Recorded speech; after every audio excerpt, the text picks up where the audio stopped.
Salama daholo tompoko.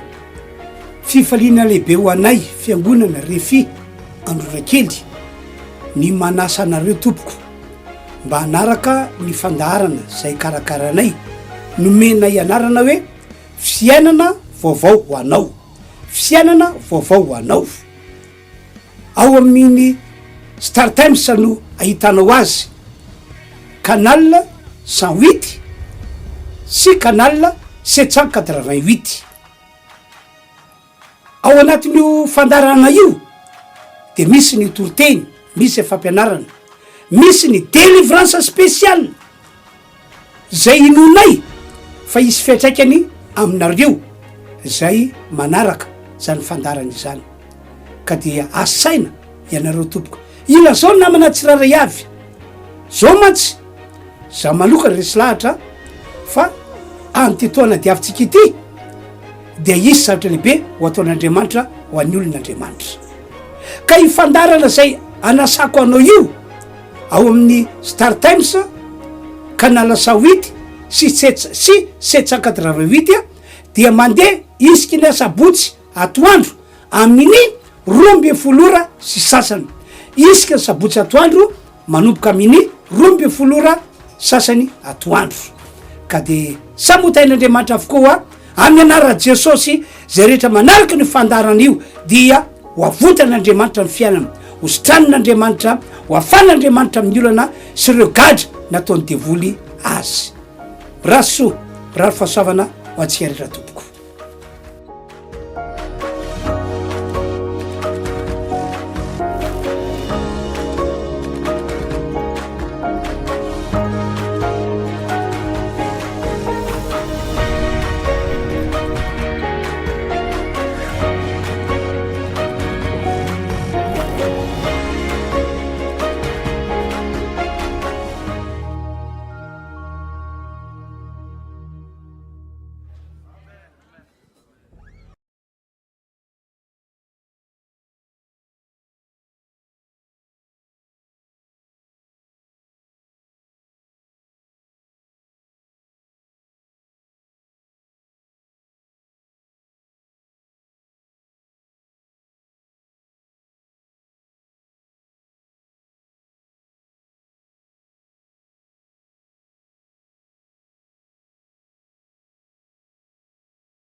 De tonoana ho antsika tsiraray avy na ianao ato an-tranon'Andriamanitra na ianao zay manaraka amin'ny alalany tambazotra serasera maro samihafa. Androany dia faly aho mahitanao miaraka nompantompo eto tsika androany, sady zany ve? Dia te anontany anao aho hoe inona ny tanjona anao androany raha tonga eto ianao? Tsy ny tsara indrindra ve dia ny ahitan'i Jesosy aona amin'i Jesosy? Ie. Dia hoy aminao hoe raha tena tianao ny aona amin'i Jesosy dia ny fiderahana sy ny fiankohofana no fanalahidi ny varavarana mitondra antsika ao amin'ilay hevitra ahafahantsika mitoetra eo amin'ny fanatrehan'Andriamanitra. Ilay fiderahana resahako eto tsy ilay hoe hira, tsy ilay hoe mozika, tsy ilay hoe dia. Ilay fiankohofana resahana eto tsy hoe hira, tsy hoe dia, tsy hoe mozika, tsy hoe fetsiketsehana ivelany, fa le sincérité ao anatin'ny fonao no endrasan'i Jesosy. Le fonao tena mangetaeta, tena hoe te hiankohaka eo anatrehan'Andriamanitra no tena hoe endrasan'i Jesosy aminao. Tsy haiko raha tsaroanareo le tantara ao amin'ny lioka toko 7 manomboka amin'ny 9:30. Indray andro Jesosy dia nasainy fariseo anankiray izy sy ny mpianany hiara hisakafo aminy. Dia tamin'izay fotoan'izay nisy vehivavy anankiray. Vehivavy tsy invité tamin'ilay sakafo akory io vehivavy io, kanefa tsy naharitra ilay vehivavy mpanota fa izy nisisika niditra tao amin'ilay tranon'ilay fariseo dia niazakazaka izy nakeo teo an-tongotry Jesosy, hiankohaka teo anatrehan'i Jesosy. Dia tsy vitany hoe niankohoka fotsiny izy fa nanomboka hatrany voaloka hatrany farany izy teo atongotry Jesosy dia tsy nitsahatra nanoroka an' Jesosy izy, tsy nitsahatra nanoroka ny tongo Jesosy izy. Ny olona nanodidiny ilay fariseho nanasan' Jesosy ny tao an-tsainy dia hoe vehivavy mpanota be ity koa ve rangahy dia manao an'izao, tsy mahalala fomba, ratsy fitondran-teny. Fa izao Jesosy kosa nahita ny tao am-pon'ny ravehivavy, hoe tena voniny ravehivavy niondrika anetry tena tanteraka teo anatrehan' Jesosy. Dia fo tahaka izany no endrasan'Andriamanitra aminao androany raha toa ka tonga eto ianao, ho anao izay manaraka an'ilay fotoana ihany koa amin'ny alalan'ny fahita lavitra na Facebook, tsarovy fa tsy ny fihetsiketsehantsika ivelany dia davin'Andriamanitra, fa ny fotsika marina, sincère, authentique eo anatrehan' Jesosy. Ka raha mety aminao dia mitsangana eo amin'ny toerana misy aminao fa hideran' Jesosy tsika, ary ny hira rehetrarehetra izay ho ataontsika dia hira miresaka avy hatrany amin'Andriamanitra. Ka raha roty ity fotoana ity, anehoanao any fonao mangorakoraka, hitady fity sitraka eo anatrehan' Jesosy nda ho ary.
Não se isso me doa não.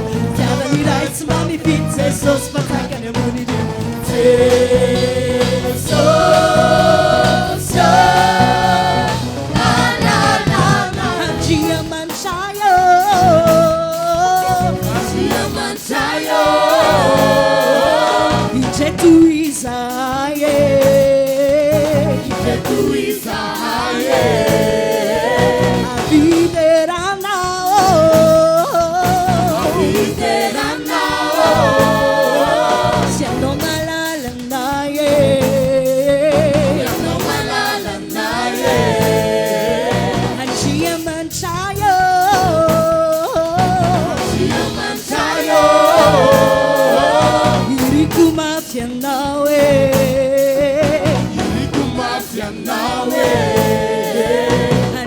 Manchayo,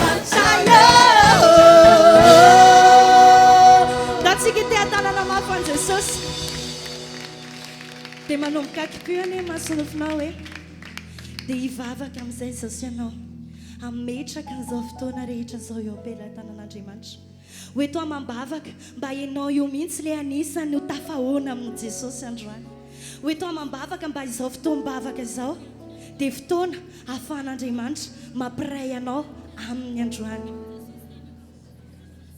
dia atoloro ny tenanao hoe Jesosy aho izaho dia nohariana iondrika eo anatrehanao fotsiny za dia nohariana iankohaka eo anatrehanao fotsiny dia nininona zay rehetrarehetra mety iriny fonao dia ampandefero zany fa sehoy amin'i Jesosy hoe tahaka n'le raha vehivavy mpanota ianao a tonga fotsiny ianao iankohaka tsy noho n'le sakafo noman'le farisena tonga azony sisika niditra fa mba ahafahany ankohaka eo anatrehan'ny tongotry Jesosy fotsiny ihany manana ianao toy potaka le raha vehivavy hoe raha azonao atao mihitsy ara dia hitomany ao amin'ny tongotry Jesosy dia anadio amin'ny tongotry Jesosy amin'ny ranomasinao dia volondohanao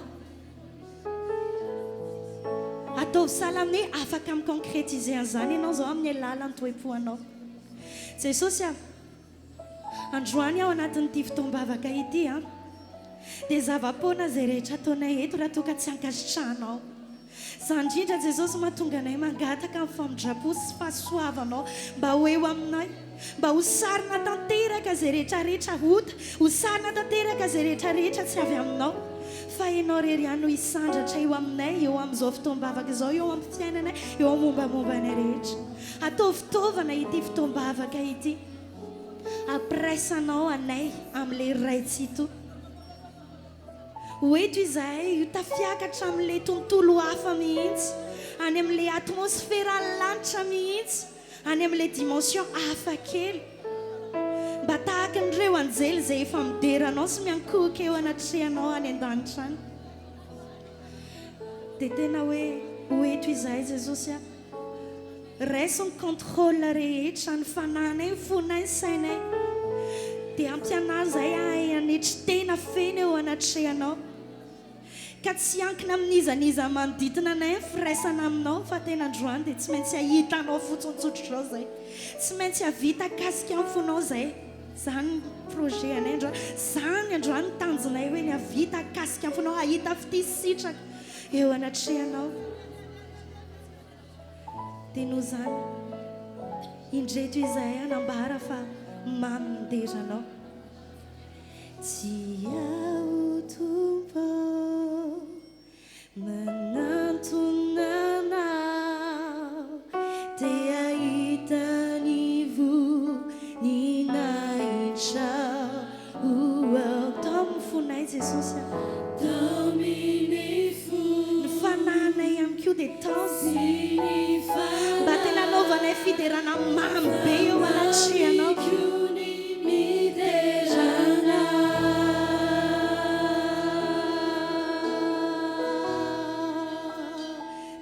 Tompo tia o tompo manantunana dia itani voninahitra tamini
Tokanao amin'ny fanahy fahamarinana. Le faly mpiasanao, le maizy anao no antony iojehanay androany. Dia mbola iry izay Jesosy mitsaka anao, mitsaka anao.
Indraindray tokoa Jesosy tsy ampy ny teninay, tsy ampy ilazanay ihany ny tena maizy anao.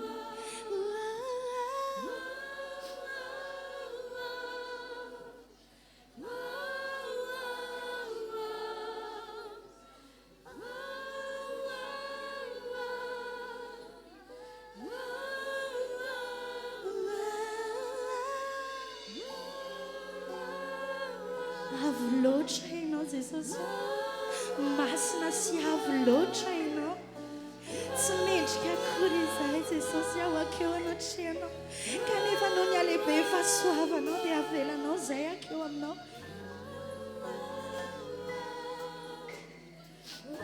Ianao le avo indrindra Jesosy, izay kosa androany noho n'izany fahalehibiazanao izany dia hietry farany ambany. Dia anaiky ankorika eo anatrehan'ilay tena izy hatraitraika mandrakizay dia tsy izaho fa ianao, ka inty izay hiondrika eo anatrehanao fotsiny.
jesosy mandinika vosony fotoko ianao tsisy miafina aminao ny ao anatinay hitanao reo fo mangoragoraka ao anao hitanao reo fo tena hoe sincera marina eo anatrehanao dia androany hotrony fotsiny zany jesosy tsy angataka aminao zahay efa fantatrao besoinay tsiraray avy efa fantatrao inona ny ilainay tsiraray avy na fanatranana na famonjenana na tsy haiko hoe vaolana efa hainao daholo zany fa androany jesosy anetry an'izany rehetrarehetra zany zay anetry ny faniriny fonay zay anetry le maizy anay zahay dia akeo anatrehanao fotsiny dia androany zereo fonay tsiraray avy tena te hiondrika eo anatrehanao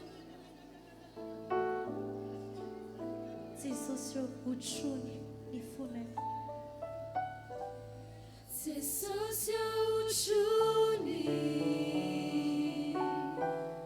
ty foko mankafy mitady anao terereny foko miankoka mina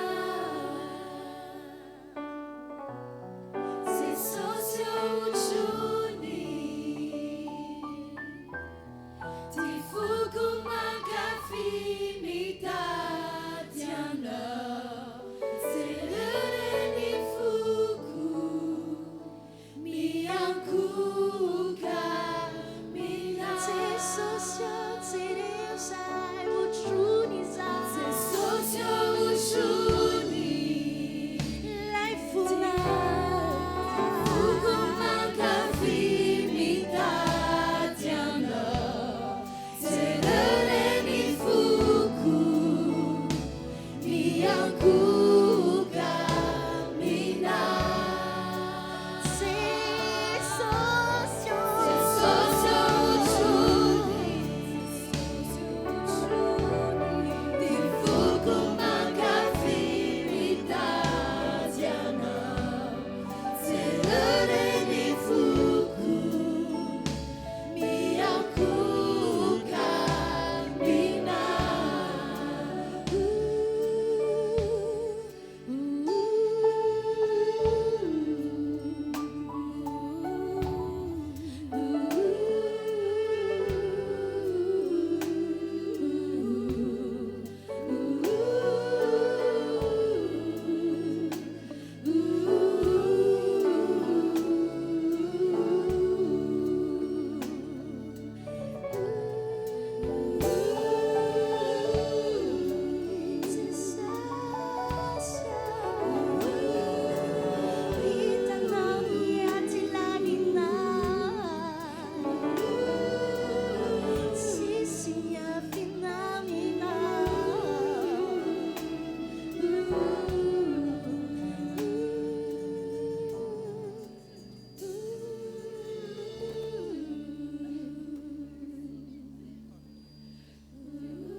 tao hivavaka mpetsakana antsika rehetra amafisy so amin'ny Andriamanitra fa ianao dia anompo an'Andriamanitra amin'ny androm-piainanao rehetra lazao aminy fa tsy emitra mihitsy ianao na inona zavatra mety mitranga eto ambony ty tany ity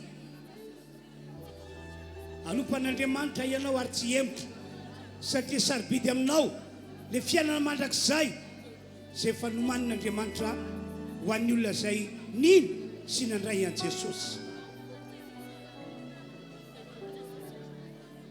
efa nampaherantsika Paoly apôstôly hoe masoto manotra ny tenanareo amin'Andriamanitra hoe atoloro ho an'Andriamanitra ny fiainanareo ny tenanareo ho fanatitra velona sitraka sy masina eo ny atrehan'Andriamanitra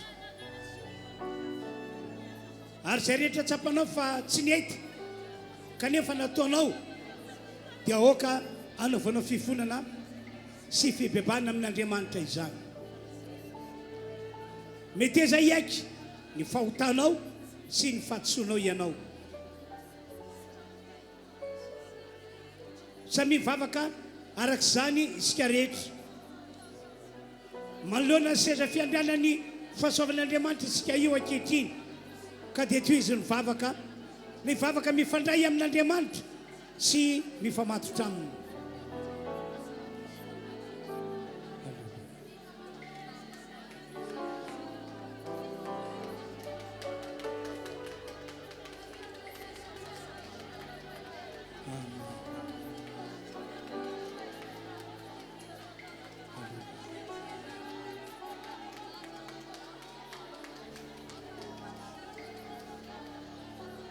Andriamanitra efa eto ny fanatrianao ho tsapana rehetra toka eto zao fanatrianao zao ka anapaka ana rehetra ny herinao amin'ity androany ity.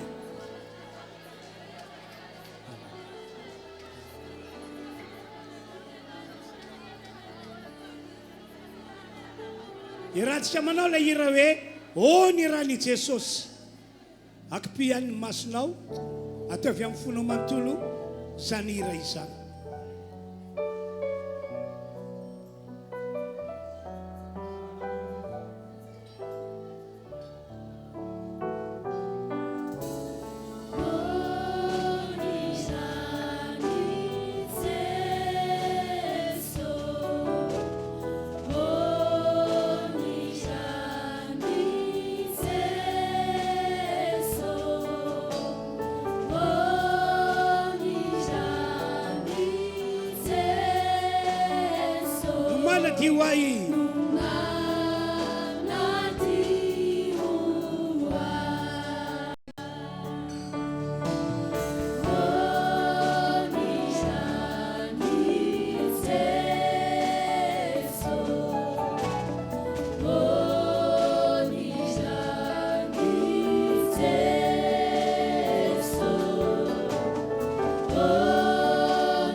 Jesosy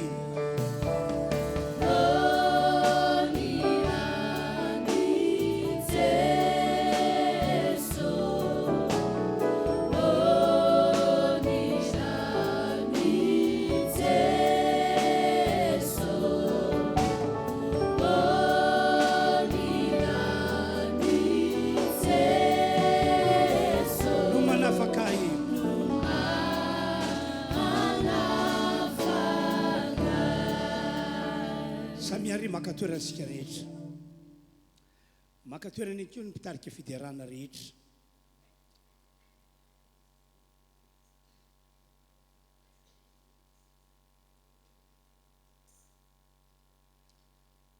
maky baiboly isika voalaza atao bokyny Matio toko faraika amby 20 dia vakina ny andininy faha-20 ka hatramin'ny andininy roa amby 20.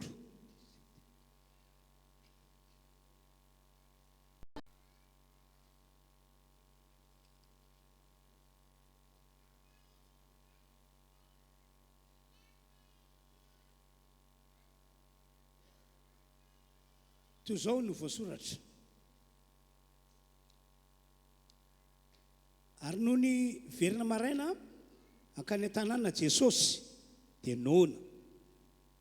Ary nahita hazo aviavy anankiray teo amoron-dalana izy dia nakeo aminy kanto tsy nahita na inona teo aminy afa-tsy ravina ihany. Dia hoy izy taminy aza misy voa avy amin'ny antsony mandrakizay. Dia maina vetivety foana ilay hazo aviavy.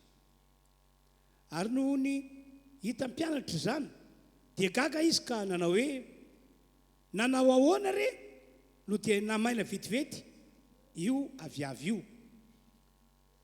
Ary Jesosy namalaka nanao taminy hoe lazaiko aminareo marina tokoa raha manam-pinoana ianareo dia tsy mianahana dia tsy zao natao tamin'ny aviavy zao ihany no vitanareo fa raha iteny amin'ity tendrombohitra ity azy ianareo ka na hoe mifindray ianao ka mianjarana ny ranomasina dia ho tonga izany. Ary na inona no angatanareo amin'ny fivavahana atao amin'ny finoana dia ho azonareo. avy amin'ny alala zay teny baiboly no vakina izay ry fiangonana no akantsika fampianarana sy fampaherezana amin'ity androany ity.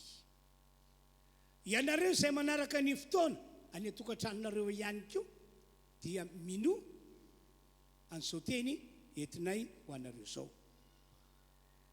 Ny afatra avy amin'Andriamanitra ambara amintsika androany dia izao eno tsara nge misy fahagagana ao ambavanao. Misy fahagagana ao ambavanao. Mino izany ve ianao? Andao tsika hiteka ho an'Andriamanitra azy. Eno tsara ihany koa ty teny manaraka ity. Mahavita ny vitany Jesosy ihany koa ianao. Mahavita ny vitany Jesosy ihany koa ianao. Mino izany ve ianao? Andao tsika hiteka mafan'Andriamanitra. Tena mino an'izany teny nambarako taminareo zany ianareo hoe misy fahagagana ao ambavantsika ao. Hoe isika io dia mahavita ny zavatra vitan'i Jesosy. Asa tsaronareo ve le teny nataon'i Jesosy ao amin'ny Jaona 4:12. O Jesosy, zay rehetra mino aho, zay rehetra mino aho, mino aho ho zanak'Andriamanitra, mino aho ho mpamonjy ity izao tontolo izao ity, mino aho ho Mesia, mino aho ho Kristy, zay rehetra mino aho ho Jesosy, ny asa ataoko dia ataon'izany olo zany ihany koa. Ary ity ny tena anankiray mampahery, ary avita be mihoatra noho izay vitako ary zany olo zany. Amen. Amen. Ry havana malala, te hitondra antsika ho amin'ny fiainana tahaka izany Andriamanitra amin'ity taona 2022 izay diavintsika ity. Ho anareo izay efa nahazo tsodrany teto, ho anareo izay efa namitsorana teny teto, dia tena aseho mihitsy ny etaetanareo fa afaka hitondra antsika ho amin'izany ny Andriamanitra izay hivavahantsika sy topontsika. Hoe amin'ity taona ity dia hivoaka zava-magaga eo ambavanao ao. Hoe amin'ity taona ity avita ny vitany Jesosy ianao. Ho tanteraka amin'izay manao amen mafy be. Amen. Zao mantsy zay rehetra efa nino an Jesosy, zay rehetra efa nandray an Jesosy, dia ambara amin'ny baiboly fa zany olo zany dia antsoina hoe zanak'Andriamanitra.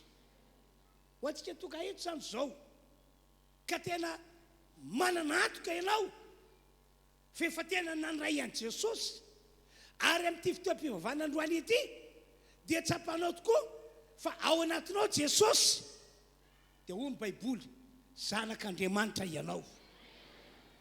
Jaona 1:12, zay rehetra nandray an Jesosy, zay rehetra nandray azy dia nomen'Andriamanitra hery ho tonga zanak'Andriamanitra.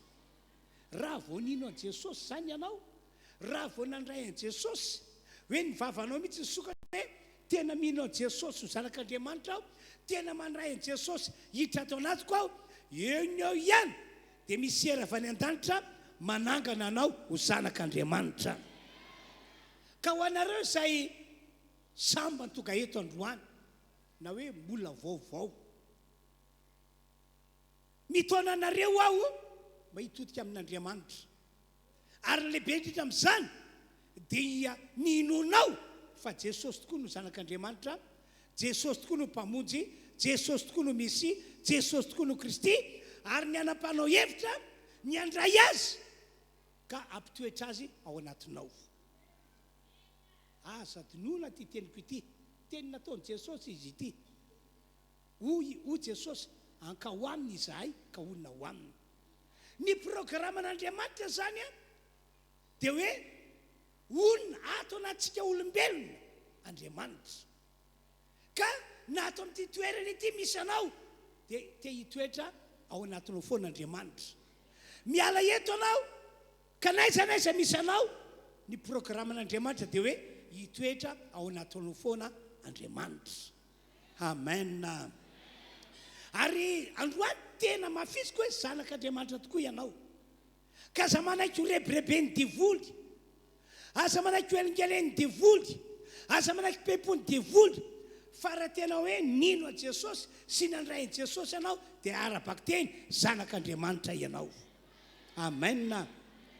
Ahoana hoy Paoly ao amin'ny Romana 9 ao 5:20 sy 7:20, ny fanan'Andriamanitra hoy izy dia miara-milaza amin'ny fanantsika, zany hoe miaraka miteny amin'ny fanantsika ny fanay masin'Andriamanitra fa zanak'Andriamanitra tokoa isika.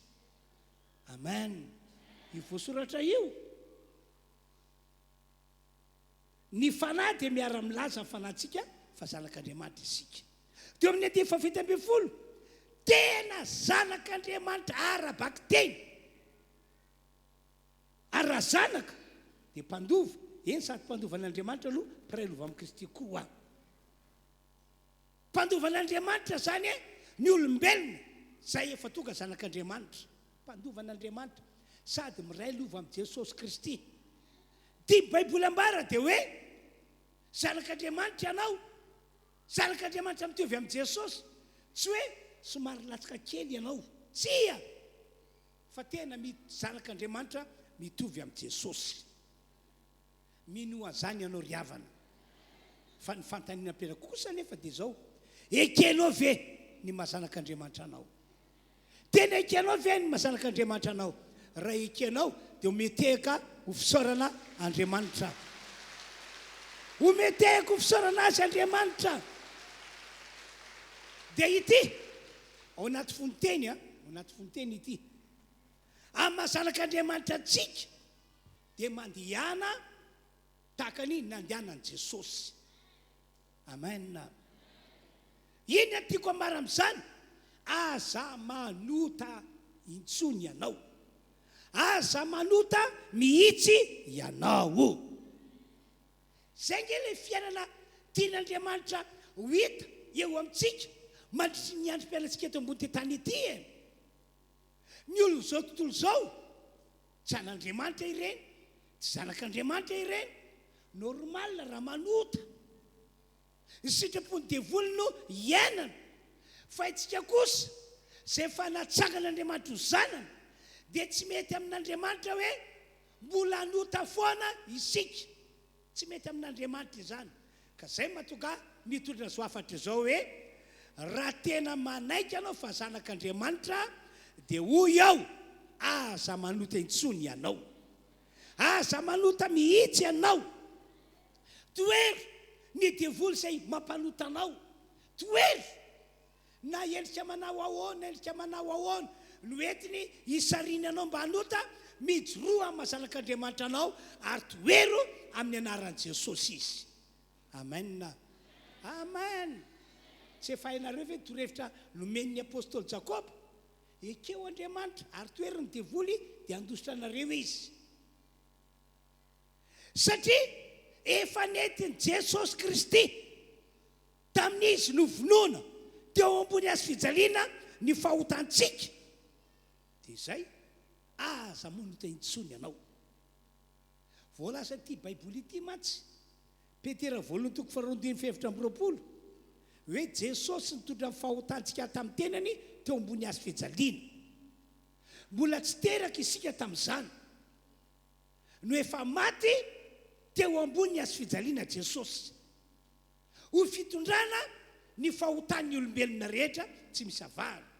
Ka amin'ny fotoana izay hitodian'ny olona amin'Andriamanitra, amin'ny fotoana izay nampahan'ny olombelona hevitra fa ino a Jesosy izy, andray a Jesosy izy, dia miaraka amin'izay dia misy herin'Andriamanitra manafaka azy amin'ilay fahotana, manafaka azy mba tsy toetra amin'ny ota intsony izy.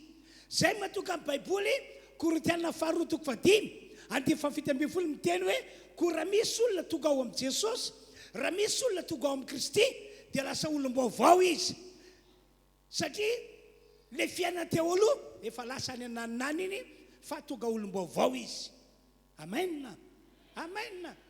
ka ny afatra lehibe zany apetraka amintsika rehetra androany amin'ny mahazanak'Andriamanitra anao dia aza manota intsony ianao. Amen. Amen. Satria efa vita batisan'ny rano na sitrika ihany koa ianao dia hoy aho hoe aza manota ihany koa ianao. Tamintsika natao batisan'ny rano matsy dia izao, rehefa nasitrika tao anaty rano isika dia netitsika nisitrika tao anaty rano, nalevina ao anaty rano lay fahotantsika, lay ota ny ainatsika teo aloha. Dia izay matoka Baiboly mitantara Romana 9 hoe rehefa voaka vao anaty rano isika dia natsangana ho amin'ny fiainana vaovao, satria lay ota efa nalevitsika ao anaty rano dia nijanona ao anaty rano iny, fa isika kosa hoy ny Baiboly natsangana ho amin'ny fiainana vaovao. Amen. Amen. Zanak'Andriamanitra tokoa ve ianao? Raha tena zanak'Andriamanitra ianao, aza manota intsony, aza manota mihitsy. Andao vakitsika ty teny ity Petera 2:1-7 ka hatramin'ny 5:9. Zao ny voasoratra. Tahaka ny zanaka manoa tsy mitondra tena araka ny filanareo fahiny tamin'ny tsy fahalalànareo, fa araka ny famasinan'ilay niatso anareo dia aoka mba ho masina koa ianareo amin'ny fitondran-tena rehetra, satria voasoratra hoe ho masina ianareo zay efa tonga zanak'Andriamanitra, satria masinao Andriamanitra zay tomponareo. Zay zany le fiainana amin'ny akabeny tian'Andriamanitra ho fiainantsika rehetra zay efa tonga zanak'Andriamanitra. Malahelo ange Andriamanitra ry havana ny mahita mpino kristianina zay efa natsakan'Andriamanitra ho zanak'Andriamanitra, kanefa dia mbola miaina tahaka ny fiainan'ny olona zao tontolo zao, mbola manota tahaka ny olona gentilisy. Malahelo ange Andriamanitra amin'ireny. Ny mampalahelo Andriamanitra dia zao, hitany devoly le fiainanao, fa fiainana tsy mifanaraka amin'ilay tian'Andriamanitra iainanao dia tonga ny devoly miapanga. Ry Andriamanitra, efa mba hitanao ve ranony? Efa mba nandika fiainan-dranona ve ianao? Tovy amin'ny ekipana ihany zareo, manota, miaina fiainana manota. Le famasinana takina ho aminy, mahita an'izany ve ianao eo aminy? Maloto fitondran-tena izy, ratsy fitondran-tena izy. Toetra ny devoly mantsy miapanga io. Dia izay mahatonga n'Andriamanitra malahelo. Hitanareo sao tahaka ny Joba, napaka ny devoly. Andriamanitra, tsy marina ny filazanao ny amin'ny Joba, fa ny an'i Joba nge mahatonga azy hitanao hoe matahotra anao io, mifady ny ratsy, madio fitondran-tena, satria fanantenany zavatra ny azy, par intérêt ny anompony anao tahaka an'io. Fa raha vao miala aminy ianao, ohatra hoe esorinao aminy ireo fananana be dehibe reo arena be dehibe reo, ohatra hoe avelanao tratra ny aretina izy, dia sura ho ny devoly fa vadika aminao io.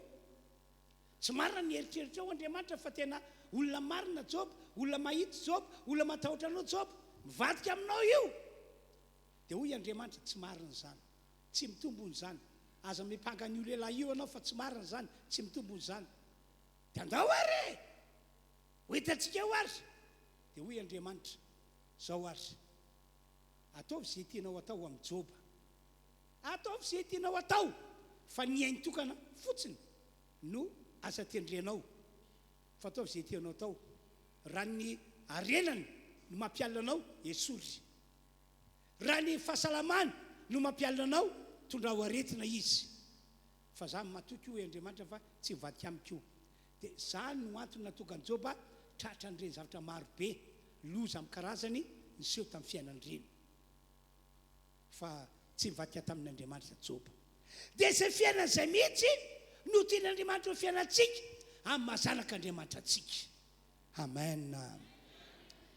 Ho anaty fonoteny ihany moa zay teny nambarako anareo zay, fa tena afatra hoentiko anareo androany dia ity: amin'ny mahazanak'andriamanitra atsika alay fitahakaniny nataony Jesosy, ary atao avy amin'ny finoana avokoa ny zavatra rehetra zay ataonao.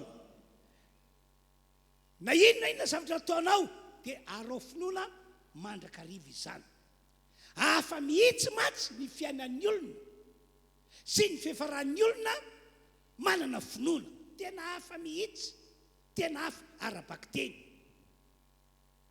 Paoly apôstôly zao teo amin'ny fiainana dia nanahaka an'i Jesosy izy. Le tena fiainana Jesosy no fiainana. Le tena nataony Jesosy tety ambony tany no nataony. Ary zay no antony natonga Paoly nanentana bavaka rehetra, nanentana ny zanak'Andriamanitra rehetra. Hoy Paoly amin'ny Korintiana voalohany, toko 1:20, andiny voalohany: ry zanak'Andriamanitra rehetra, manafay ianareo tahaka ny anafako Kristy. Mijoro vavolombelona aminareo aho, fa mahazanak'Andriamanitra dia manahaka an Jesosy mihitsy aho. Le fiaina Jesosy mihitsy ny fiainako, le zavatra ataony Jesosy mihitsy no ataoko. Ary tena misaotra an'Andriamanitra fa vokatra zany dia nitondray ho amin'ny fambiazan'Andriamanitra. Nanao ny fiainako ho mety Andriamanitra, nandavirary nidiako Andriamanitra, ary hitako mihitsy hoe nivoako mpandresy hatrany hatrany ao. Tena netana izy hoe aoka anakay ianareo tahaka ny anafako an'i Kristy. Io voasoratra io Korintiana voalohany, toko 1:20. Amen. Eno tsara ke zao fanazavana ataoko zao hoe mikasiany amin'i Jesosy. Amin'ny mahazanak'Andriamanitra an Jesosy dia izao: zay hitany nataon'Andriamanitra rainy dia nataony Jesosy ihany koa. Zay hitany fiainan'Andriamanitra rainy dia nataony fiainany ihany koa. Ary nataony zany tamin'ny finoana. Eno tsara ny teny nataony Jesosy, Jaona 5:7. Hoy izy: ary Jesosy namalaka nanao taminy hoe, lazaiko aminareo marina dia marina tokoa, ny zanaka izao Jesosy no tia lazaina amin'izany, tsy mahazo manao na inona ho azy. Zany hoe tsy sitrapoko no ataoko, tsy izay tiako no ataoko, fa sitrapony ray ary zay tiany ray. Ny zanaka tsy mahazo manao na inona ho azy afa-tsy zay hitany ataony ray, afa-tsy zay hitany ataony ray. Fa na inona no ataony ray dia toy zany koa no ataony zanaka.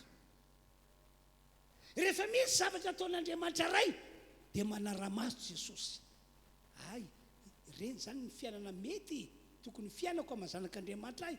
Ay ve zany ny fiainana mety tokony fiainako amin'ny zanak'Andriamanitra ahy. Manara-maso ny rainy izy, dia zay hitany io voasoratra io ataony rainy dia ataony Jesosy ihany koa.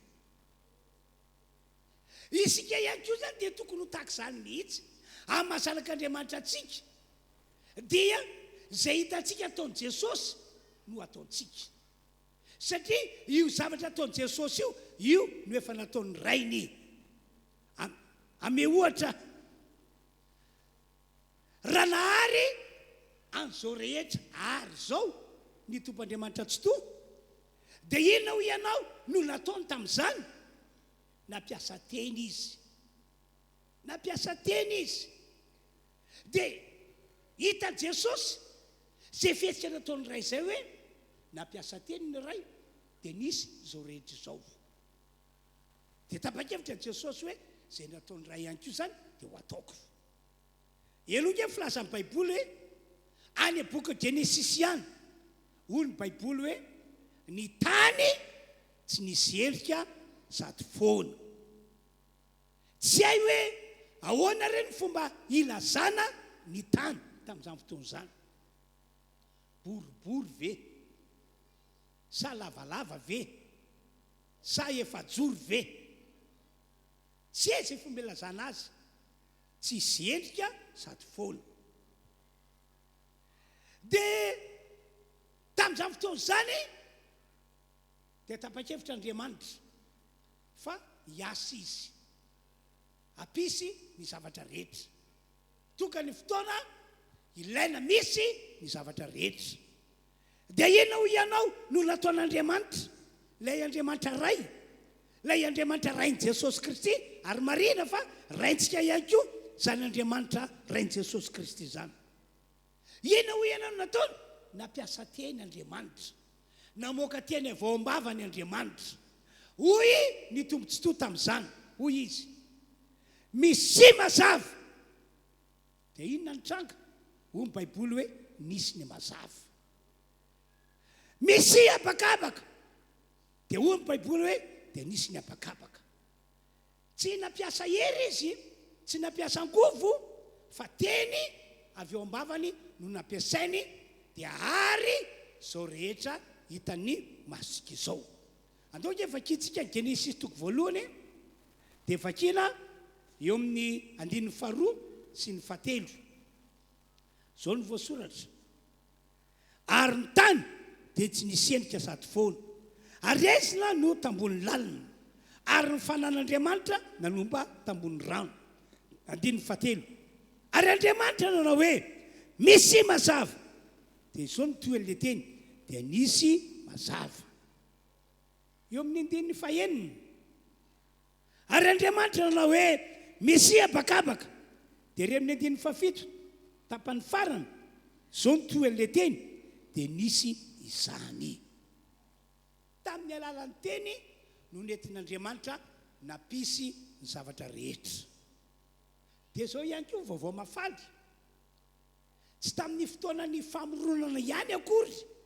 ny tompo'Andriamanitra tsy toa no nampiasa teny rehefa misy zavatra tiany ho tanteraka rehefa misy zavatra tiany hatongavana fa nampiasa teny hatrany hatrany izy rehefa misy zavatra tiany ho tanteraka na rehefa misy zavatra tiany hatongavana zany no antony atoka mpanao salamo zao ny teny mpanao salamo eo amin'ny salamo 7 andininy 20 salamo 7 andininy 20 hoy ny voasoratra nandefa ny teniny izy mba hasitrana ny marary nandefa ny teniny izy mba hanafaka andreo zay ao anaty lavaka ny anjarana nampiasa teny zany Andriamanitra rehefa misy marary olona marary tenozitraniny fa nendrika nisy ony tsy mitovy tamin'le taloha avy hatrany dia niteny izy misy mazava dia nisy mazava misy abakabaka dia nisy abakabaka fa nampiasa ny teniny izy amin'ny alalan'ny mpanompony dia ny mpanompony avy eo no miteny an'le teniny zay mahatonga amin'ny baiboly milaza hoe ny mpanompon'Andriamanitra dia solomavan'Andriamanitra solo-tenan'Andriamanitra dia rehefa niteny ny mpanompon'Andriamanitra hoe sitrana avokoa ianareo rehetra izay marary Andriamanitra miteny vantana aminao zany iny raha mihina anao tonga dia sitrana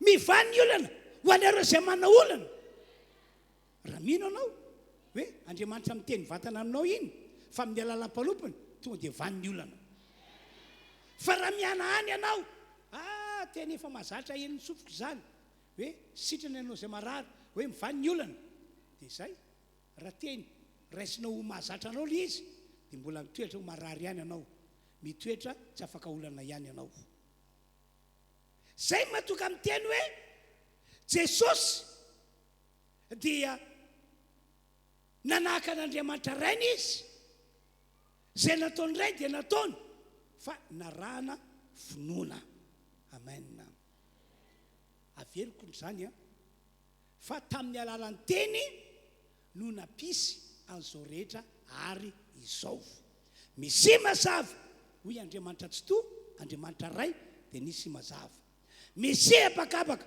olay Andriamanitra tsy toa Andriamanitra ray dia misy ny abakabaka ary androany ho sitriny ianareo izay marary dia ho sitrana arak'izany ianareo mivany olana eo aminareo izay manana olana dia miaraka vava miteny hivaly ny olana amin'ny fiainanareo. Asio teka mabe ry havana. Dia hitan' Jesosy zany fomba fanaon'Andriamanitra rainy zany ka nataony ihany koa. Nataony satria zanak'Andriamanitra izy ka. Izy indray no eritreretina rehefa ho tafin'ny zanany. Ny rainy no tafin'ny zanany. Ary normalina be raha ohatra ka mifananitra mpianakavy ao an-trano. Rainy a. Asa dia manao zavatra tahaka izao ianao fa io ny tafin'ny zanakao io e. Io ny tafin'ny zanakao. Satria izay ataon'ny rainy no ataon'ny zanaka. Averiko indray ilay teny eo amin'ny Jaona 5:17. Ho Jesosy. Ny zanaka tsy mahazo manao na inona ho azy afa-tsy izay hitany ataon'ny rainy.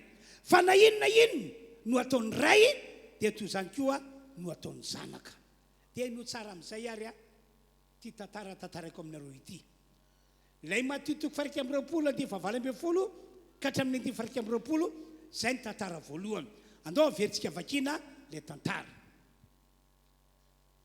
Ary no niverina maraina ka ny tanàna Jesosy dia noana.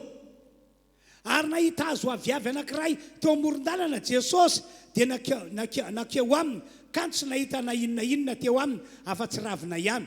Dia hoy izy taminy, za misy voavy aminao tsony mandrakizay. Dia maina vetivety foana ilay hazo aviavy. Ary no nita mpianatra izany dia gaga izy ka nanao hoe nanao ahoana re no dia namaina vetivety io aviavy io. Ary Jesosy namalaka nanao taminy hoe lazaiko aminareo marina tokoa raha manam-pinoana ianareo ka tsy mianahana dia tsy izao natao tamin'ny aviavy izao ihany no vitanareo. Fa raha hiteny amin'ny tendrombohitra ity azy ianareo ka na hoe mifindray ianao ka mianjara ny ranomasina dia ho tonga izany. Na inona no angatanareo amin'ny fivavahana atao amin'ny finoana dia ho azonareo. Indray andro rehefa avy nanao mission Jesosy sy ny mpianatra dia nanapa-kevitra andeha hody any an-tanàna. Dia tena mpandehanana natsapa ry zareo hoe noana. Mila sakafo kely, mila goûter kely. Dia iny Jesosy ireo mpianatra hoe tena noana ry zalahy.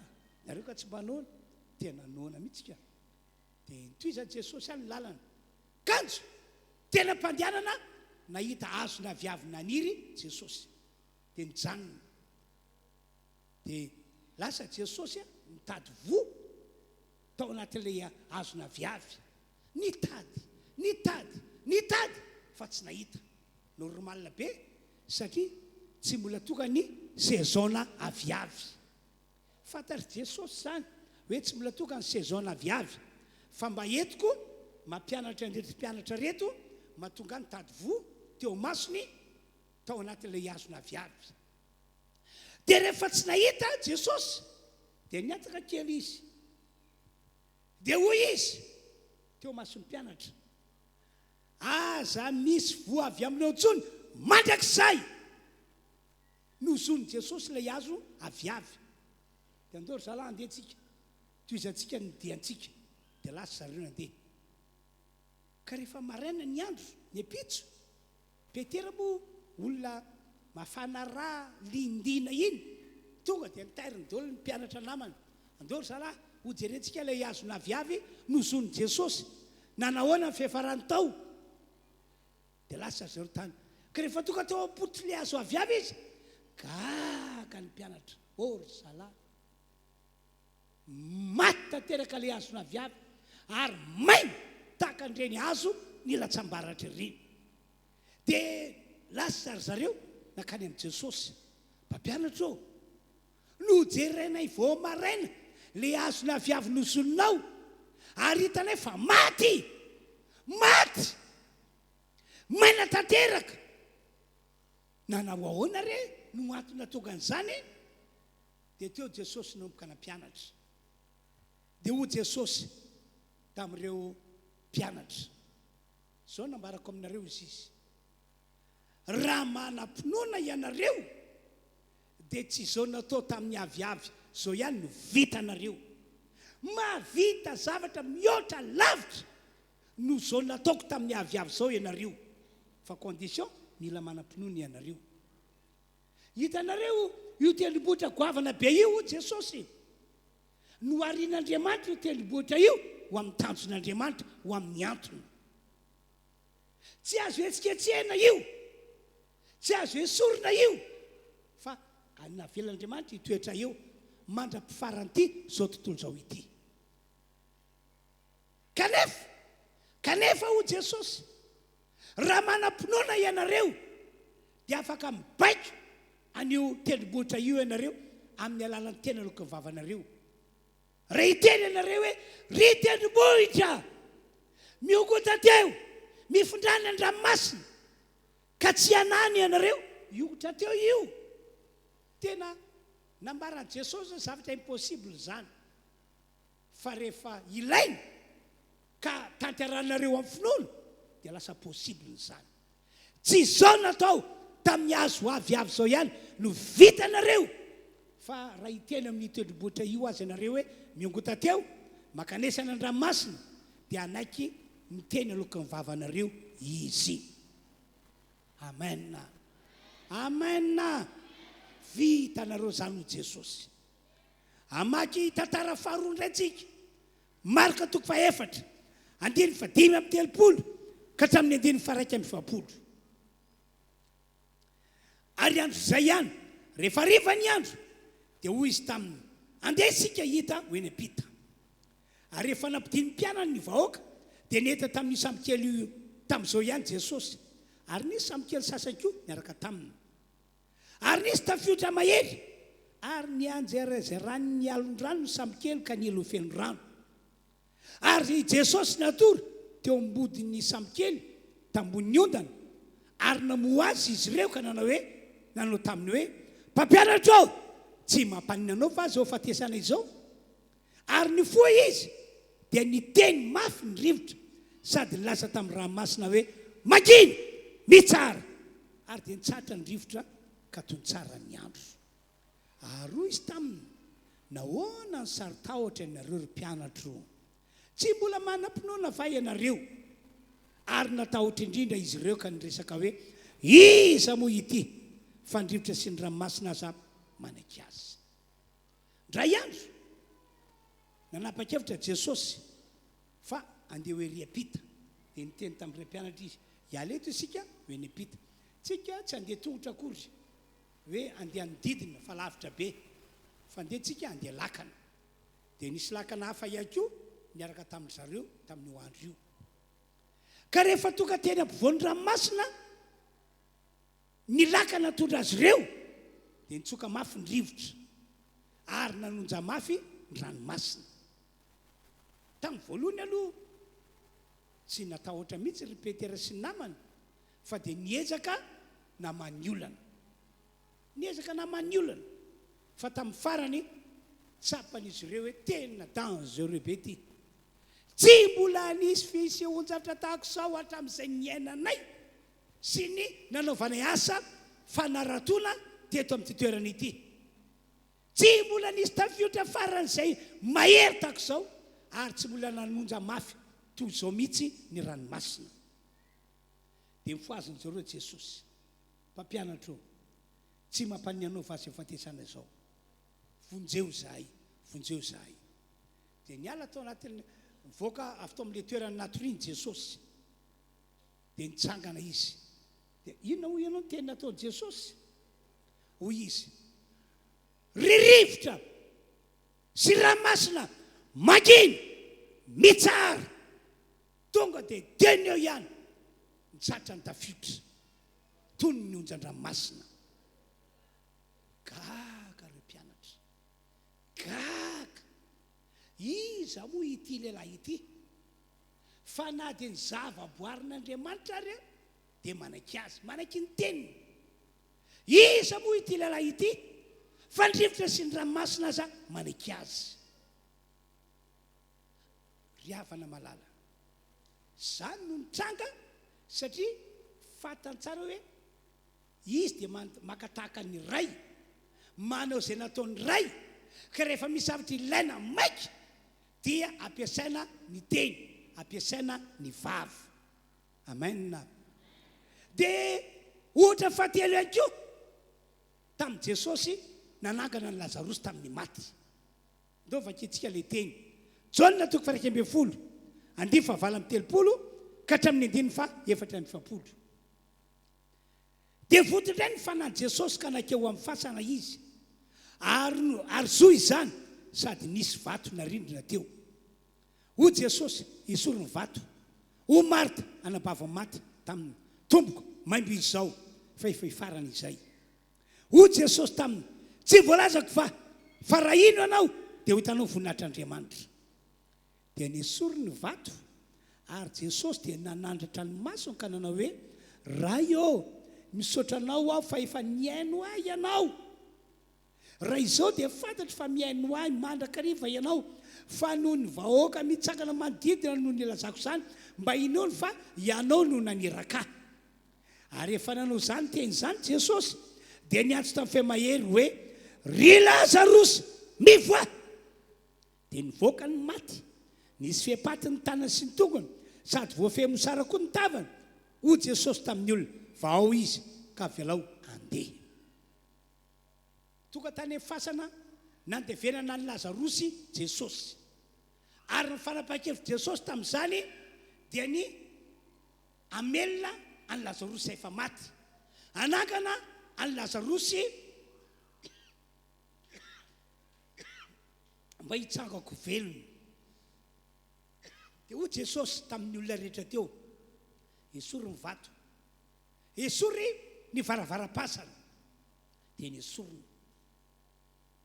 Dia tsy hoe nitsofoka tao pasana Jesosy dia sitsitona ny Lazarosy tao andao voaka ty anao, andao voaka ty, andao.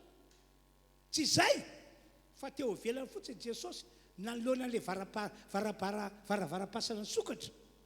Hoy izy ry Lazarosy mivoa tao. Tonga dia nisy herin'Andriamanitra niasa teo amin'ny Lazarosy.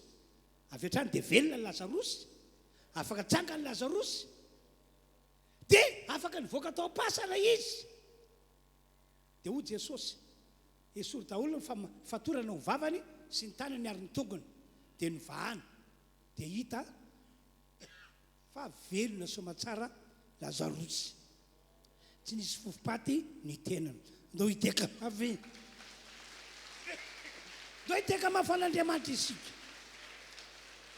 Tamin'ny alalan'ny teny voaka tao am-bavan'i Jesosy no natoka ny Lazarosy izay efa maty velona indray. Araka ireo tantara ireo zany nisy hoe mifagagana rehefa nampiasa teny avao am-bavan'i Jesosy. Ry havana malalo amin'ny mahazanak'Andriamanitra any Jesosy vitan'izany satria zany no hitany efa nataony ray. Ary amin'ny mahazanak'Andriamanitra antsika vitantsika ihany koa zany zavatra izany amin'ny mahazanak'Andriamanitra antsika. Amen. Dia mety tenanao hoe pastera zanak'Andriamanitra tena zanak'Andriamanitra ke Jesosy, ary Andriamanitra mihitsy ke Jesosy, ka possible vitany ny vitan'Andriamanitra rainy. Ry fiangonana tonga eto araka ny voalaza amin'ny Baiboly nambarako taminareo teo, zanak'Andriamanitra tahaka ny Jesosy mihitsy isika rehetrarehetra tonga eto io. Ary tena zanak'Andriamanitra arabaky teny, tsy hoe Jesosy zanak'Andriamanitra manatoerana ambonimbony kokoa fa ianao zanak'Andriamanitra somary latsadajaka kokoa. Tsia zay natoka amin'ny Paoly apôstôly mitondra fanazavana hoe ny fanahy masina miara-milaza amin'ny fanantsika fa zanak'Andriamanitra tokoa isika. Ary raha zanak'Andriamanitra isika dia mandiova an'Andriamanitra sady mitovilova amin'ny Jesosy Kristy. Anamafisana hoe tena zanak'Andriamanitra mitovy amin'ny Jesosy isika. Noho izany afaka mampiasa teny avy eo am-bavanao ihany koa zany ianao tahaka nataon'i Jesosy, tahaka ny nataon'Andriamanitra ray rehefa misy zavatra tiana ho atongavana. Fa ny condition atao avy amin'ny finoana izany. Ahoana Jesosy? Fa maninona ianareo ny gaga sy talanjona?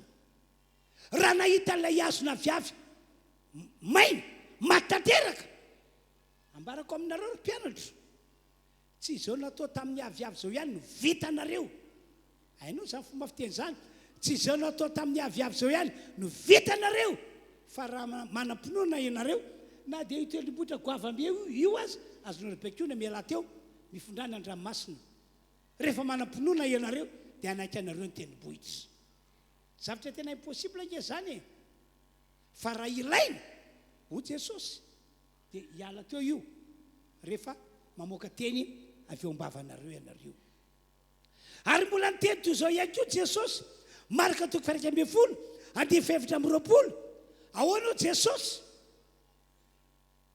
na inona tononareo amin'ny fivavahana sy angatanareo dia mianao fa efa nandray ianareo dia ho azonareo zany na inona tononareo fivavahana sy angatanareo amin'Andriamanitra ray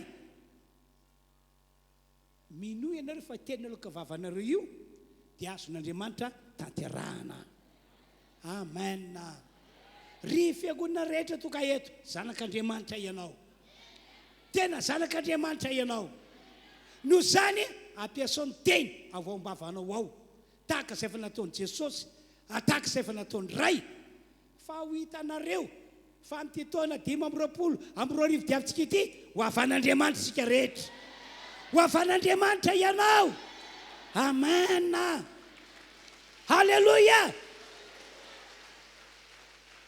eno ndraiky ty tantara manaraka ity aloha tonga dia vakina le teny Nomery toko 20:17 ka hatramin'ny 21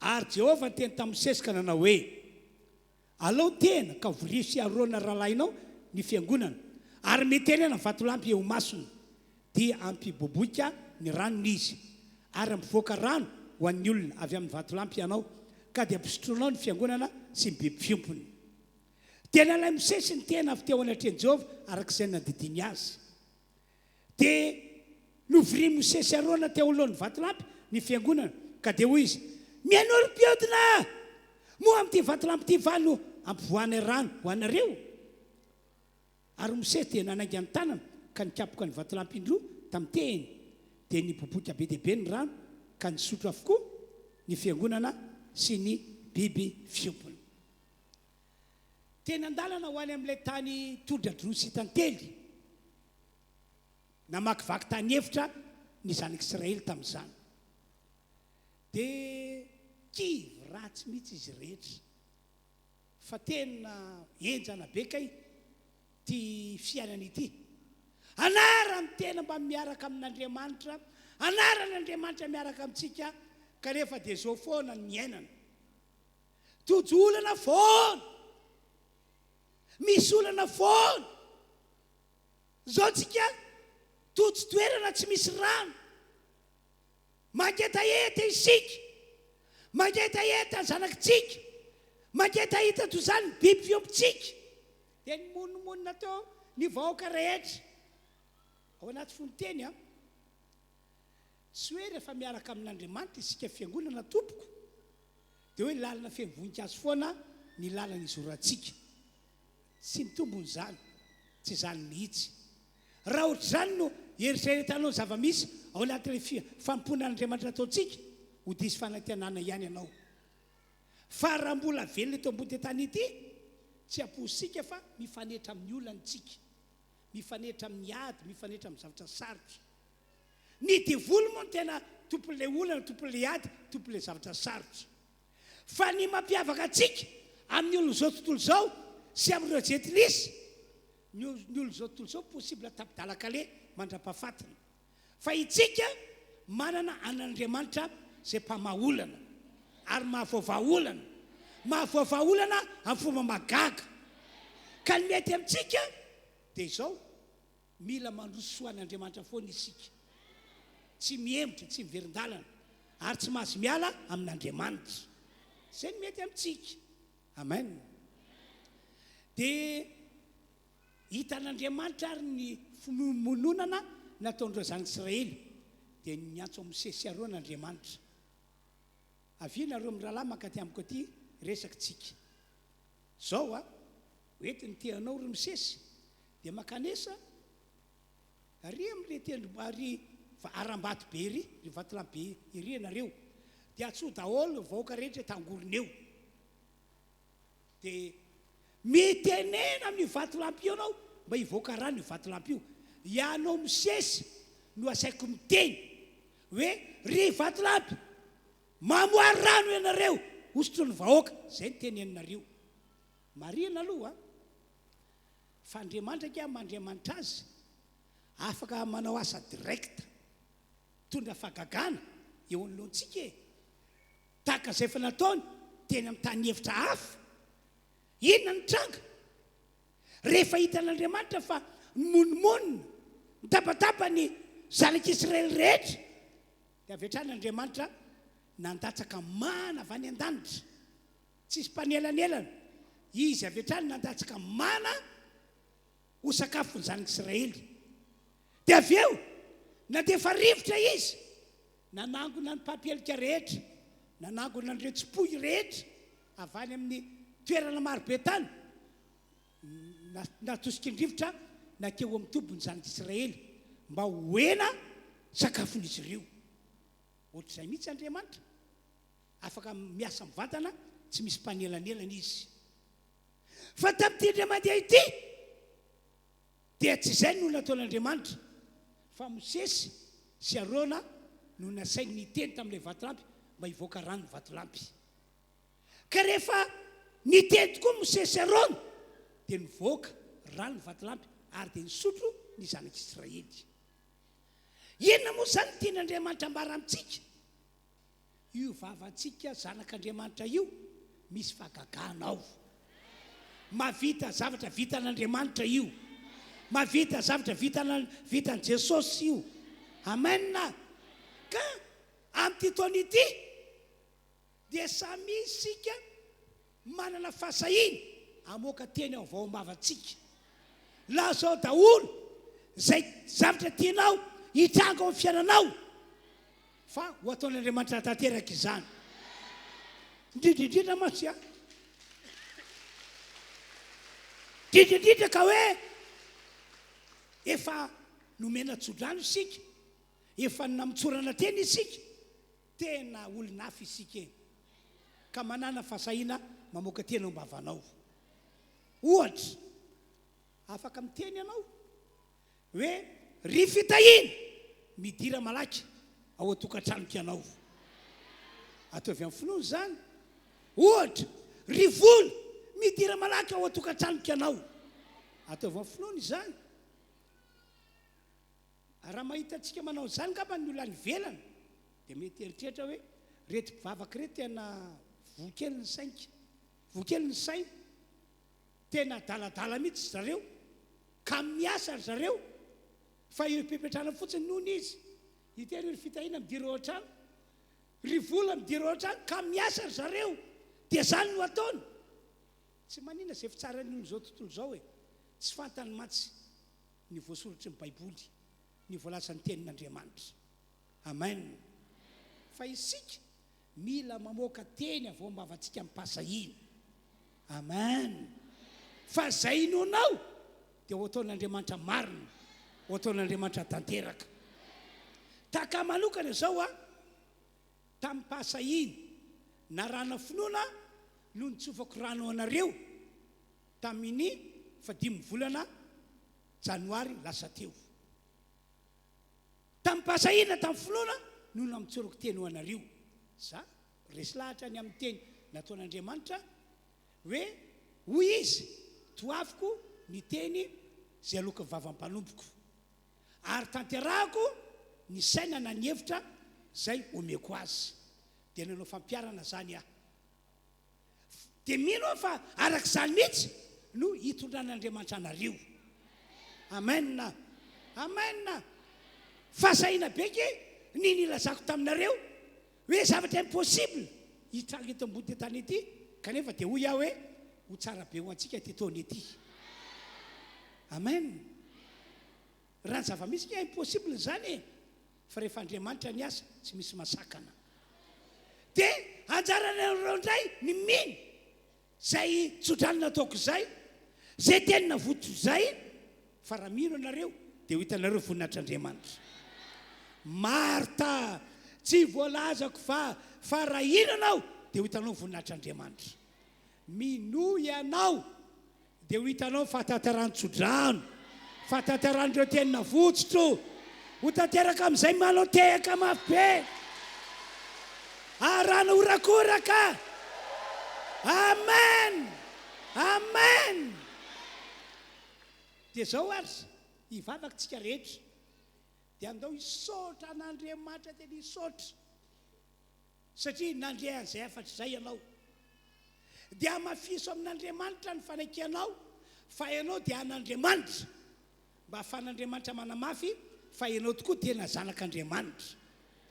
dia ao anatin'ny vavaka iarahantsika manao zao dia samy mamoaka teny vao ambavana izy. Inona avy ireo teny tianao ho avoaka ny vavanao mba ho tanteraka aminao dia ataovy amin'ny finoana. Efa nami ohatra teo etanao ny teny misy fitahiana ao an-trano ao, tsy hoe miteny anao dia sady me tena raharaha ty a hoe misy vola ao an-trano ao, miteny anao dia me raharaha ty a fa tena ataovy amin'ny finoana ry havana fa hain'Andriamanitra ny zavatra rehetra. Amen, amen.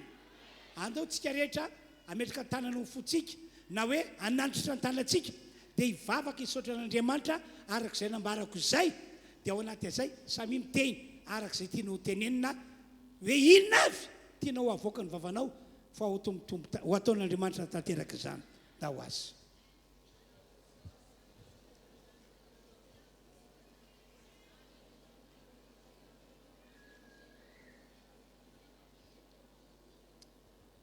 Samy mivavaka tsika rehetra,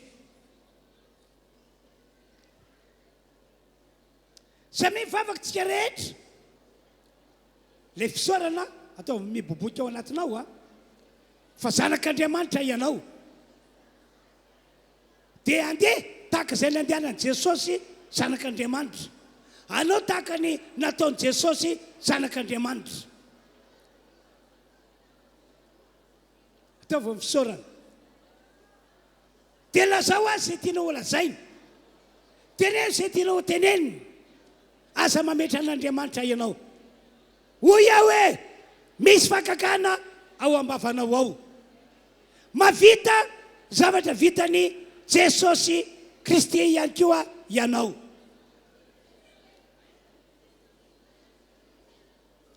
Samy miteny, samy milobava, lazao izay tianao lazaina.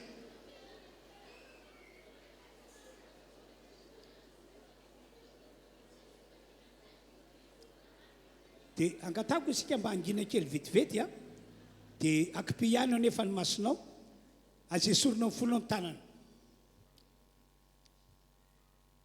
amin'ny mahazanak'Andriamanitra atsika ataovy tena fiainana ny manao vavaka sy ny mifandray amin'Andriamanitra. Ary tsy hoe androany eto ihany fa hatrany atokantrano, hatrany amin'ny toerana misy anao any ambadibadika any, ataovy tena fiainana. Fa ao anatin'io fotoana anaovanao vavaka sy fandraisanao amin'Andriamanitra io dia tsy ampozinao ahazo teny manokana avy amin'Andriamanitra ianao. Zay ilay antsoinao hoe rema. Ka raha voatoko aminao le teny, aza matahotra manana fasahiana hiteny ilobavy ianao.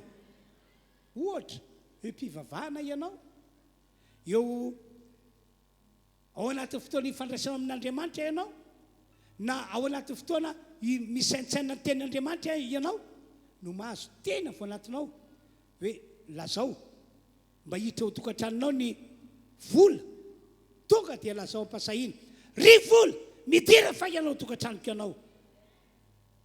Tsy takatra ny saina amoaka fagagana ny vavanao. Mila mivavaka tsara ianao hoy ao, mila fandray tsara amin'Andriamanitra ianao hoy ao, mila misaintsaina ny tenin'Andriamanitra ianao. Ataovy tena fiainana fa amin'ny taona ity maro be amintsika no amoaka teny ka ho tonga fagagana ny teny aloka ny vavanao. Amen. Manginina ry isika.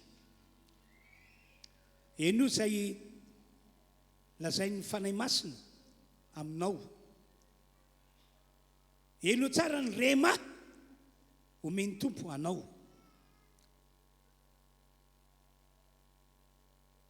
ary rehefa eninao zany tonga dia mitenena araka izany ianao mitenena araka izany ianao aza matahotra aza miafiafy aza misalasalana mirorosaina fa mavita ny vitan'Andriamanitra ray isika mavita vitan'i Jesosy isika satria nahoana satria zanak'Andriamanitra tahaka an'i Jesosy isika sotra tompo lehibe famindramponao amin'ity fiangonana ity zay lazay ny vavany amin'izao ora izao satria nandrehanao ny tena izy ho tanteraka izany ho tanteraka izany ho toka fagagana izany amen amen amen dia aza esorinao ny fonao ny tanana fa hivavako anareo ihany koa aho dia horoantsika hiala eo amintsika ilay fanahy ny faratsym-panahy ny olombelona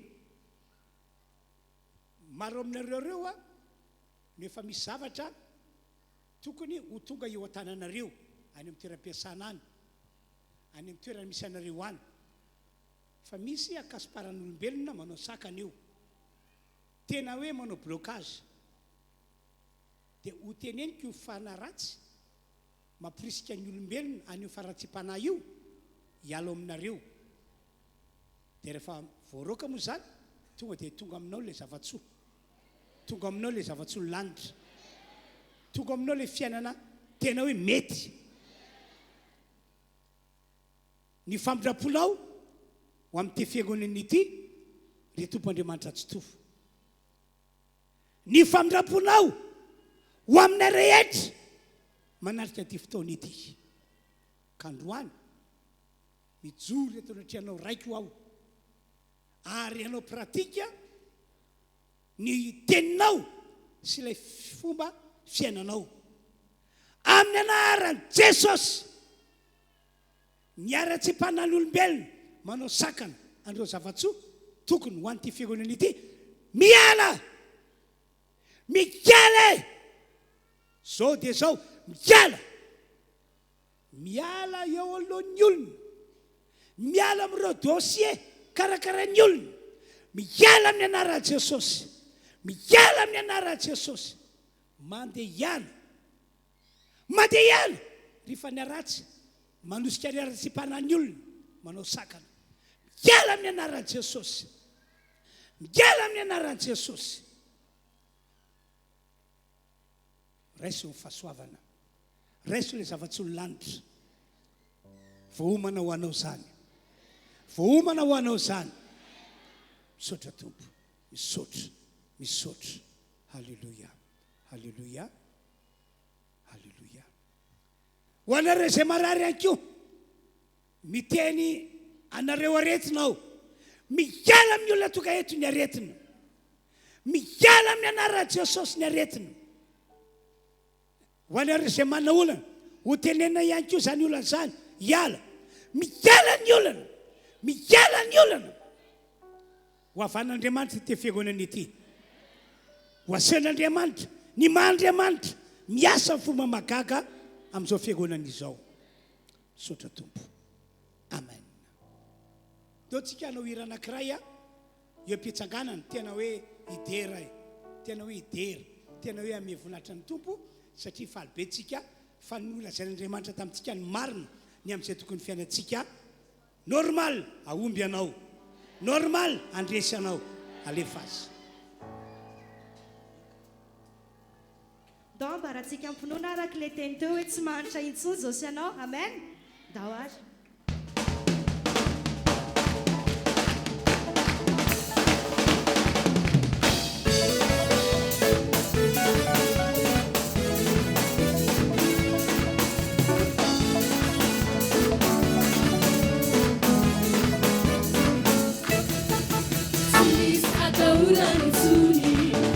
Fianana miakatra hony, ipavonao rehetra dia asy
dia samy makatoerana tompoko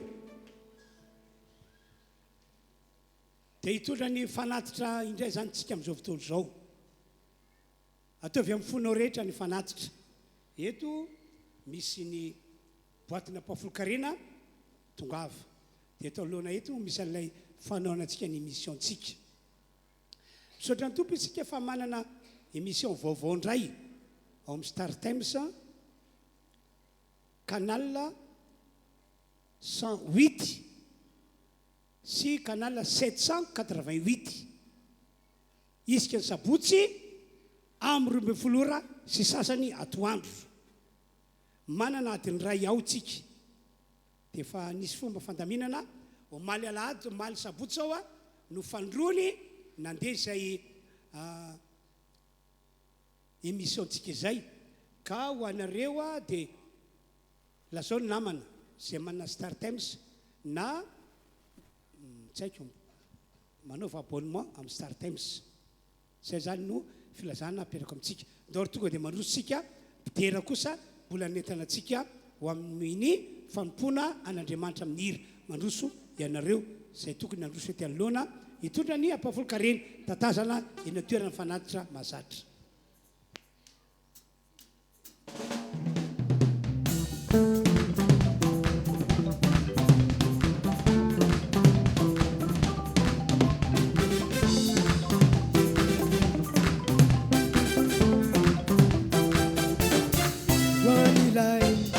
Petrakambune miseza fiandrianana nitany fitoeratongone nilany trandrianana hoanilay mipetrakambune miseza fiandrianana nitany fitoeratongone nilany trandrianana vany amin'ny aviny any amin'ny aviny Anyamnyavidi, anyamnyavidi, anyamnyavidi, anyamnyavidi, anyamnyavidi, anyamnyavidi.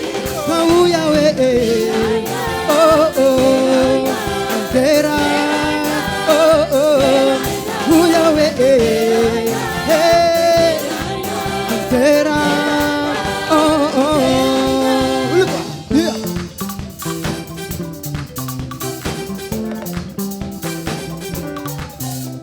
Hayo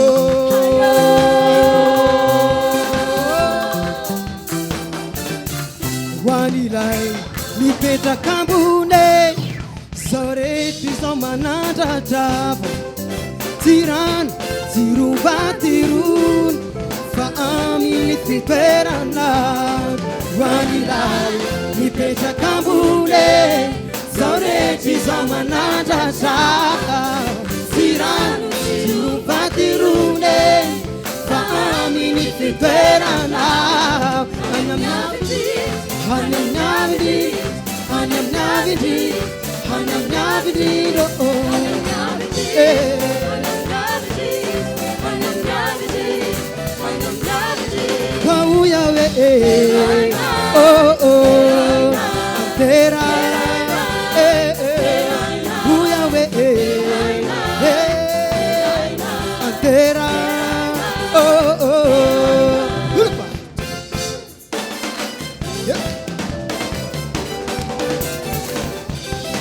Jehovah, Tera inaria now, Akarasai inaria now,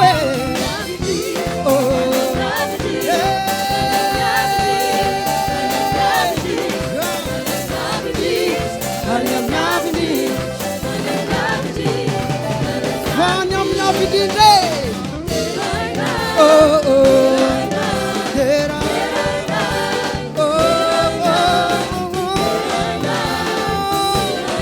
Anyamnyavidi, oh oh, Anyamnyavidi, Anyamnyavidi, Anyamnyavidi, Anyamnyavidi.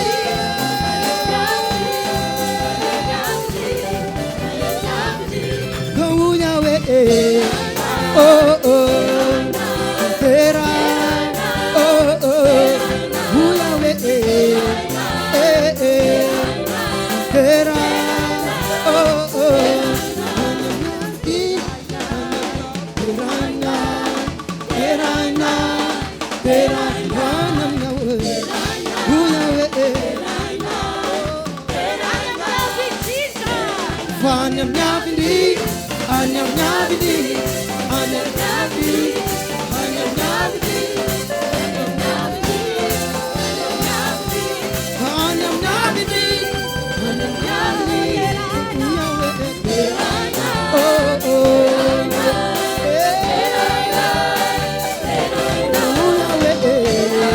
oh oh, Tera, oh oh, Yahweh. Oh, oh, Tera,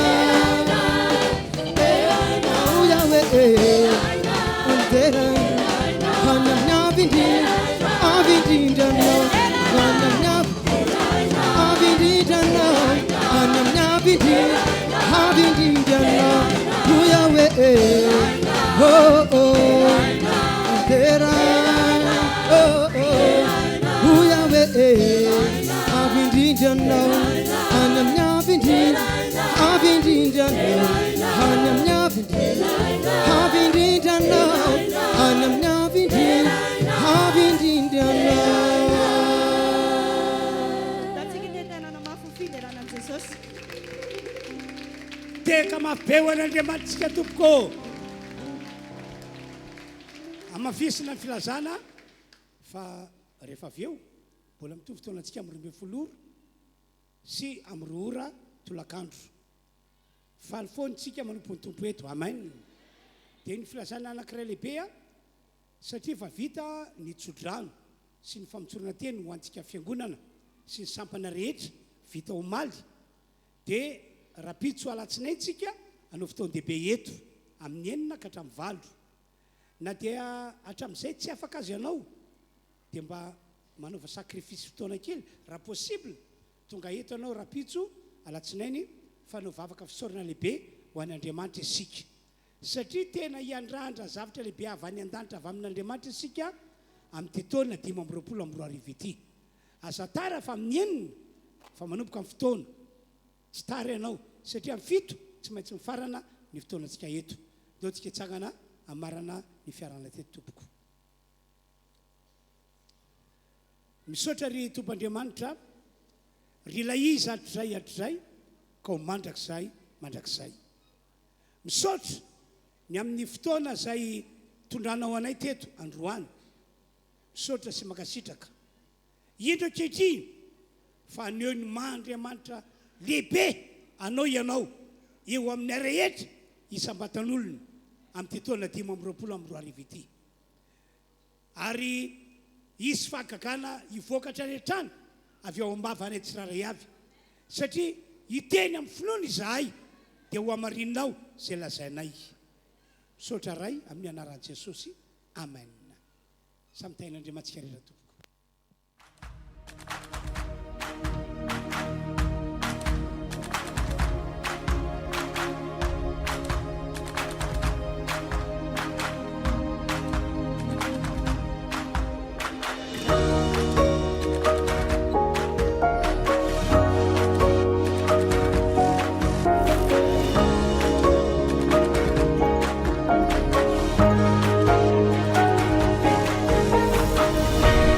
Salama daholo tompoko.